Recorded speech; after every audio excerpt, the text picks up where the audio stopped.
जरा सोचें कि आप जॉन डी रॉकफेलर हैं, दुनिया के पहले बिलियनियर और 18th सेंचुरी अमेरिका के सबसे बड़े ऑयल एम्पायर के मालिक।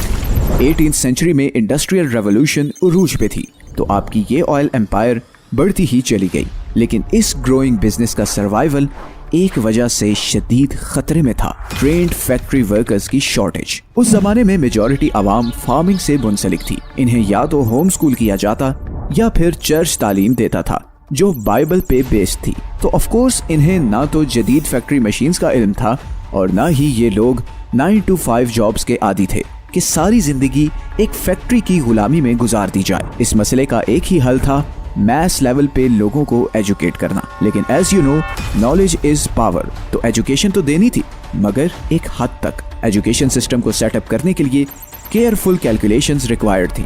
कम एजुकेट करेंगे तो लोग आपके बिजनेस के लिए यूजलेस हैं, ज्यादा एजुकेट कर देंगे तो यही लोग आपके स्टेटस को चैलेंज करेंगे। इन्हीं सब चीजों को मद्देनजर रख के एजुकेशन सिस्टम को डिजाइन किया गया और इसको अट्रैक्टिव करने के लिए एजुकेशन को फ्री कर दिया गया। अब जाहिर है ऑयल एम्पायर के इकलौते मालिक होने की वजह से पैसा क्या मसला था। बिलियंस ऑफ डॉलर्स पंप किए गए ताकि तालीम को फ्री ही रखा जा सके। आपकी ये मूव बेहद कामयाब हुई और दुनिया आपको फरिश्ता समझने लग गई जो फ्री एजुकेशन दे रहा है। देखते ही देखते पूरे अमेरिका ने अपने बच्चे आपके हवाले कर दिए। 5 साल से 15 साल बच्चे की जिंदगी के सबसे इम्पोर्टेंट साल हैं और अगर आप इस उम्र के बच्चों को ट्रेन कर रहे हैं तो ऑफ कोर्स ये बच्चे बड़े हो के वही बनेंगे जो आप चाहेंगे। इनकी पूरी पर्सनालिटी शेप करने की ताकत अब आपके एजुकेशन सिस्टम के पास थी। कोर्स आपकी मर्जी का, बुक्स आपकी मर्जी की, टीचर्स आपकी मर्जी के, तो एंड प्रोडक्ट वही होना है जो आपके बिजनेस को बेस्ट सर्व करे। यानी एक ट्रेंड फैक्ट्री वर्कर जो हर ऑर्डर सुने, मीडियोकर जिंदगी को एक्सेप्ट करे और अपनी सारी जिंदगी आपके लिए पैसा कमाने में लगा दे। जॉन डी रॉकफेलर के फेमस अल्फाज हैं, I don't need a nation of thinkers, I need a nation of workers.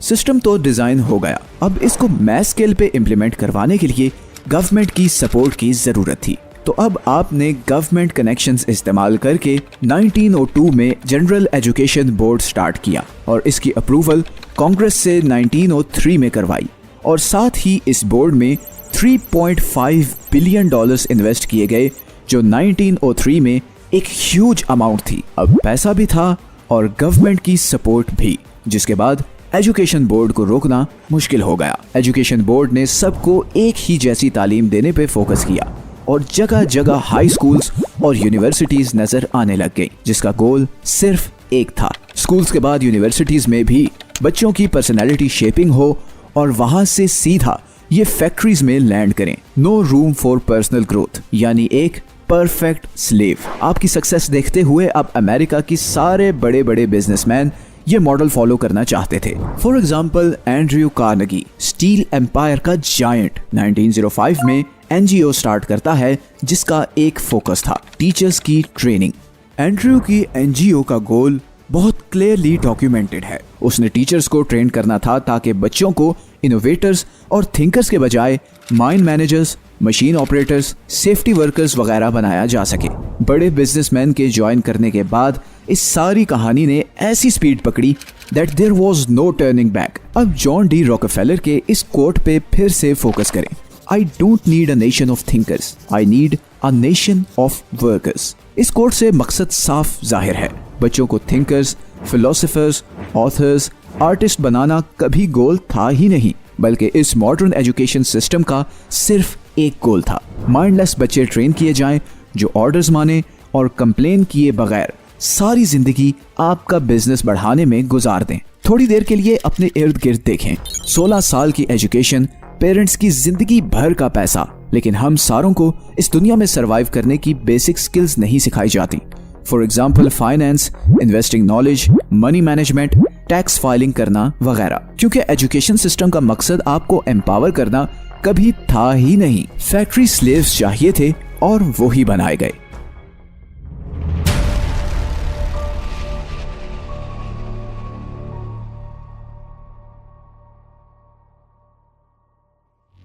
Pakistan जैसे मुल्क का हाल आपके सामने है। हमने इसी एजुकेशन सिस्टम को अपनाया है और जीरो रिसर्च किए बगैर अपने बच्चों को इसमें झोंक दिया है।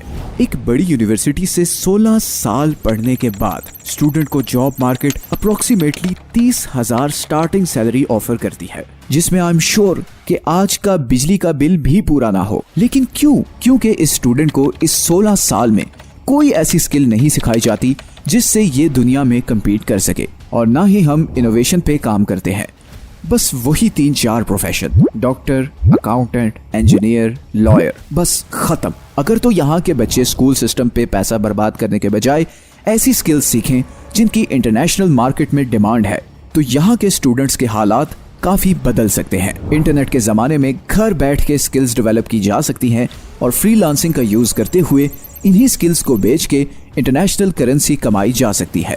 फ्रीलांसिंग ने पर्सनली मुझे खुद इस जगह पहुंचाया है कि मैं डिफरेंट प्रोजेक्ट्स में इन्वेस्ट करके एक्सपेरिमेंट कर सकूं। अगर मैं सिर्फ पाकिस्तानी जॉब मार्केट या एजुकेशन पे बेस्ड रहता तो मुकद्दर में सिर्फ कॉर्पोरेट स्लेवरी ही थी। हम तो इस कर्ज को तोड़ने की कोशिश कर रहे हैं। What about you?